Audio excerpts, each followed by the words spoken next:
এখন যারা সংস্কারের কথা বলছেন তাদের সংস্কারের লক্ষ্য হচ্ছে বিএনপিকে কিভাবে সংকুচিত করা যায়। তাদের সংস্কারের লক্ষ্য হচ্ছে বিএনপিকে কিভাবে ছোট করা যায়, কেমনে টাকা কামানো যায়। এমপি হচ্ছে টাকা কামানোর বাহন। আমি তো দেখতে পাচ্ছি এই সংস্কারটা হচ্ছে শুধুমাত্র আমাদের পার্টির নেতা, আমাদের পার্টির ভারপ্রাপ্ত চেয়ারম্যান জনাব তারেক রহমানকে জাস্ট তার ক্ষমতাকে, তার দায়িত্বকে ক্লিপ করে দেওয়া, অর্থাৎ সংকুচিত করে দেওয়ার একটা চক্রান্ত, একটা প্রয়াস চলছে। এটি হচ্ছে সংস্কার। এখন যারা সংস্কারের কথা বলছেন তাদের সংস্কারের লক্ষ্য হচ্ছে বিএনপিকে কিভাবে সংকুচিত করা যায়। তাদের সংস্কারের লক্ষ্য হচ্ছে বিএনপিকে কিভাবে ছোট করা যায়। সমস্ত প্রক্রিয়াগুলো সেই দিকেই এগুচ্ছে। প্রধানমন্ত্রীর মেয়াদ 10 বছর, সংখ্যানুপাতে নির্বাচন, এই সমস্ত নানাবিধ বিষয় নিয়ে সংস্কার ঘুরপাক খাচ্ছে। বাংলাদেশের জনগণ কি সংখ্যানুপাতে নির্বাচনের জন্য জীবন দিয়েছে কিনা? শেখ হাসিনার পতন ঘটিয়েছে কি সংখ্যানুপাতে নির্বাচন আয়োজন করার জন্য? শেখ হাসিনা যে সমস্ত অপকর্ম করত, শেখ হাসিনা যেভাবে টাকা লোপাট করত, নির্বাচনী ব্যবস্থাকে তছনছ করে দিত, এবং তার প্রভু ভারত যেভাবে বাংলাদেশে একটা সেবা দাস প্রতিষ্ঠার মাধ্যমে অব্যাহতভাবে বাংলাদেশকে শোষণ, লুণ্ঠন এবং এই দেশটাকে তাদের করজ রাজ্যে পরিণত করতে পারে একটা সেবা দাসের মাধ্যমে, সেই ব্যবস্থাটা পাকাপোক্ত করতে চেয়েছিল। এই ব্যবস্থার বিরুদ্ধে বাংলাদেশের জনগণ মনে করেছিল যে এই ব্যবস্থাটি যদি অটুট থাকে তাহলে বাংলাদেশের সার্বভৌমত্ব থাকবে না। সেজন্য বাংলাদেশের ছাত্র সমাজ, বাংলাদেশের যুব সমাজ, নারী সমাজ, শ্রমিক সমাজ অর্থাৎ আপামর জনগণ নিজেদের দায়িত্ব এবং কর্তব্য মনে করে এই ফ্যাসিস্ট সরকারকে ক্ষমতা থেকে হটিয়ে দিয়েছে। সিলভার টিপ কন্ট্যাক্টে তৈরি নিরাপদ ও নান্দনিক ক্লিক সুইচ নির্ভরতা জীবন জুড়ে। এরপরে কি হবে? এরপরে একটা ভালো নির্বাচন হবে। একটা ভালো নির্বাচন হলে ভালো সংসদ হয়, একটা ভালো সংসদ হলে ভালো সরকার হয়। আপনি যে চোর, চামার, বাটপার, অযোগ্য, অদক্ষ লোকজন যদি নমিনেটেড হয়ে পার্লামেন্টে যায়, তো সরকার কি এর চেয়ে ভালো কিছু পাওয়া যাবে নাকি? ওই 300-র মধ্য থেকে তো সরকার হবে।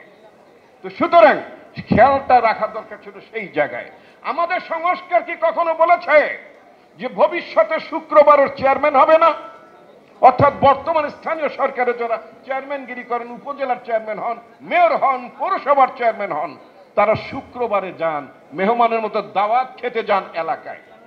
5 days a week, সপ্তাহে 5 দিন চেয়ারম্যান এর দায়িত্ব পালন করেন না।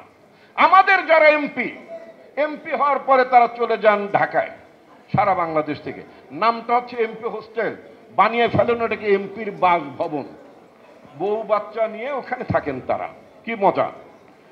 এই দিল্লিতে কি এমপিরা থাকে নাকি পার্মানেন্টলি? ভারতে ওই কলকাতার লোকেরা, বিহারের লোকেরা, উড়িষ্যার লোকেরা, মহারাষ্ট্রের লোকেরা, নানা রাজ্যের লোকেরা, তারা তো তাদের নিজেদের এলাকা অধিবেশন শেষ হওয়ার পরে চলে যায়। ব্রিটেনও তাই, আমেরিকাও তাই। এটা আজব দেশ বানিয়েছি আমরা।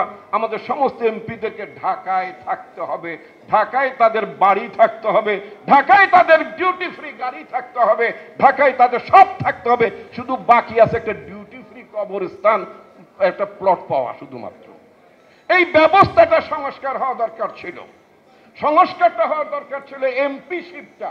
ভবিষ্যতের এমপি কি একটা ফুল টাইম জব হবে না পার্ট টাইম জব? আমাদের দেশে গত 54 বছরে এমপি যারা ছিলেন তারা পার্ট টাইম জব করেছেন।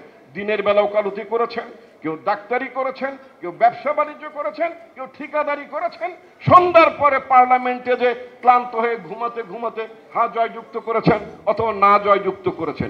এই ব্যবস্থাটার পরিবর্তনটার নামই হচ্ছে সংস্কার। আমাদের এমপিরা 365 দিন বছরে তারা পার্লামেন্টে কাজ করবেন, কমিটি ফাংশন করবে। এটা ফুল টাইম জব হওয়া উচিত। সংস্কার এই নিয়ে কোনো আলোচনা নাই। এমপিদের বেতন ভাতা বৃদ্ধির কোনো আলোচনা নাই। এমপিদের পেনশন কি করে হবে এটা অত দূরে যাওয়া দরকার। ইন্ডিয়াতেই তো একজন মানুষ এমপি যদি না থাকে তাকে পেনশন দেওয়া হয়। আমাদের দেশে এমপিদের পেনশন দেওয়া হয় না, অল্প টাকা পয়সা দেওয়া হয়। ফলে ওইটা আসার পরে চুরি চামারি, কেমনে বড়লোক হওয়া যায়, কেমনে টাকা কামানো যায়। এমপি হচ্ছে টাকা কামানোর বাহন। রাজনীতি হচ্ছে টাকা কামানোর বাহন। এই বাহনটা এমন ভাবে চলেছে, এই জায়গাটা সংস্কারের ব্যাপারে এই বিদেশ থেকে আগত কমিশনের লোকেরা তা করেননি। বন্ধুগণ, আমি আমার বক্তব্য দীর্ঘায়িত করতে চাই না, আমাদের সভাপতি আমাকে ইতিমধ্যেই তাড়া দিয়েছেন। আমি আমার বক্তব্য শেষ করতে চাই এই বলে যে আমাদের একটা এফেক্টিভ কার্যকরী সংস্কার করা দরকার হবে রাজনীতিকে টেকসই করার জন্য, গণতন্ত্রকে টেকসই করার জন্য, এবং জবাবদিহিমূলক সংসদ, জবাবদিহিমূলক সরকার প্রতিষ্ঠা করার জন্য। এটাই হচ্ছে আমাদের নেতা জনাব তারেক রহমানের ভাবনা, এটাই হচ্ছে তারেক রহমানের নতুন রাজনৈতিক বন্দোবস্ত।